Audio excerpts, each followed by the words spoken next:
Welcome to Solanki education digital. 5 વ્યવહારુ દાખલા ગણો ગમે તે 4. એક ચોરસ કેરમ બોર્ડની પરિમિતિ 200 સેન્ટીમીટર છે તો તેનું ક્ષેત્રફળ કેટલું થાય? તો આપણે પરિમિતિ આપણને કેટલી આપી છે? 200 સેન્ટીમીટર અને ચોરસ આપી છે, એટલે ચોરસ એટલે 4 બાજુ. તો આપણે લખીશું ચોરસ કેરમ બોર્ડની પરિમિતિ બરાબર લંબાઈ વત્તા લંબાઈ વત્તા લંબાઈ વત્તા લંબાઈ. તો લંબાઈ આપણને કેટલી આપી છે? પરિમિતિ કેટલી આપી છે? 200. અને આપણી લંબાઈ આપી નથી, એટલે 4 વાર લંબાઈ આવશે. અહીંયા આવશે આપણું 4 ને કાઉન્સમાં આવશે લંબાઈ. તો હવે આપણે લખીશું લંબાઈ બહાર કાઢીએ તો કેટલા આવે? 200 ના છેદમાં 4. 4 પંચા 20 ને મીંડું એટલે 50. એટલે આપણી લંબાઈ આવી 50 લંબાઈ આવી. હવે ક્ષેત્રફળ શોધીએ. ચોરસ કેરમ બોર્ડનું ક્ષેત્રફળ બરાબર લંબાઈ ગુણ્યા લંબાઈ. તો લંબાઈ કેટલી આપી છે? 50 ગુણ્યા 50 એટલે કેટલા આવ્યા? 2500 ચોરસ સેન્ટીમીટર. બીજું, મનોજભાઈ રસોડાના ભોંય તળિયે ચોરસ ટાઇલ્સ લગાવવાનું નક્કી કર્યું. દરેક ચોરસ ટાઇલ્સની બાજુની લંબાઈ 10 સેન્ટીમીટર છે. તેમનું રસોડું 150 સેન્ટીમીટર લાંબુ અને 200 સેન્ટીમીટર પહોળું છે. તો તેમાં કુલ કેટલી ટાઇલ્સની જરૂર પડે?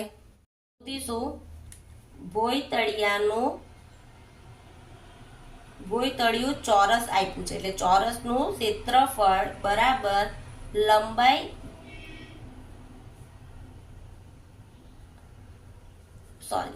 ભોંય તળિયાનું ક્ષેત્રફળ લંબાઈ ગુણ્યા પહોળાઈ. તો કેટલું આવશે? 150 ગુણ્યા 100 એટલે આવે કેટલા આવે? 115 15 × 15 ને 3 મીંડા એટલે 15000 ચોરસ સેન્ટીમીટર એનું ક્ષેત્રફળ આવ્યું. હવે ટાઇલ્સનું ક્ષેત્રફળ શોધીએ આપણે. ક્ષેત્રફળ બરાબર લંબાઈ, ચોરસ આપ્યું છે એટલે લંબાઈ ગુણ્યા લંબાઈ, એટલે 10 આપ્યું છે તો 10 ગુણ્યા 10 એટલે કેટલા આવે? 100 ચોરસ સેન્ટીમીટર. લખીશું 100 ચોરસ સેન્ટીમીટર હોય તો એક ટાઇલ્સ માટે 15000 કેટલી? તો 1 ગુણ્યા 15000 છેદમાં 100 એટલે આ 2 મીંડા ગયા, આ 2 મીંડા ગયા, કેટલા બચ્યા? 150 ટાઇલ્સની જરૂર આપણને ટાઇલ્સની જોઈશે. 30 centimetre by 20 centimetre by 10 centimetre માપની લંબઘન પેટીમાં 5 સેન્ટીમીટર બાજુવાળા કેટલા સમઘન ગોઠવી શકાય? તો અહીંયા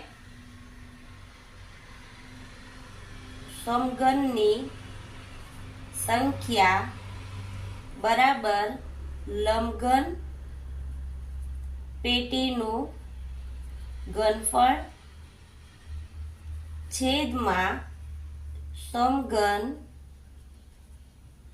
સમઘનનું ઘનફળ. તો લંબાઈ આપણને કેટલી આપી છે? 30 ગુણ્યા 20 ગુણ્યા 10 અને આપણને આપ્યું છે એવા 5 એટલે 5 કેટલી વાર આવશે? 3 વાર. સમઘન છે એટલે.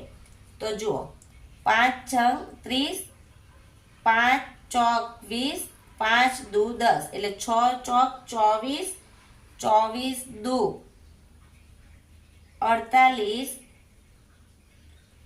સમઘન સમાવી શકાય. એક લંબચોરસ બગીચાનું માપ 32 મીટર અને 14 મીટર છે. વનિતાબેને આ બગીચાનું કામ 1 ચોરસ મીટરના 120 લેખે રાખ્યું તો આ બગીચો તૈયાર કરવા માટે તેમને કેટલા રૂપિયા મળશે? તો લંબાઈ કેટલી આપી છે આપણને? 32 અને પહોળાઈ આપી છે આપણને 14. તો આપણે લખીશું એનું ક્ષેત્રફળ શોધીશું પહેલા. તો લંબાઈ ગુણ્યા પહોળાઈ. તો લંબાઈ કેટલી આપી છે? 32 ગુણ્યા 14.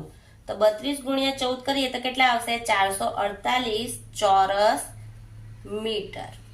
હવે આપણે લખીશું 1 ચોરસ સેન્ટીમીટર 1 ચોરસ મીટર હોય તો 120 રૂપિયા.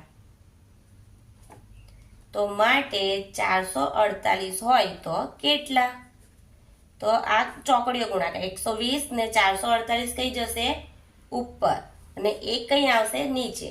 તો 448 ગુણ્યા 120 કરીએ તો જવાબ આપણો આવે છે 53,760 મળશે.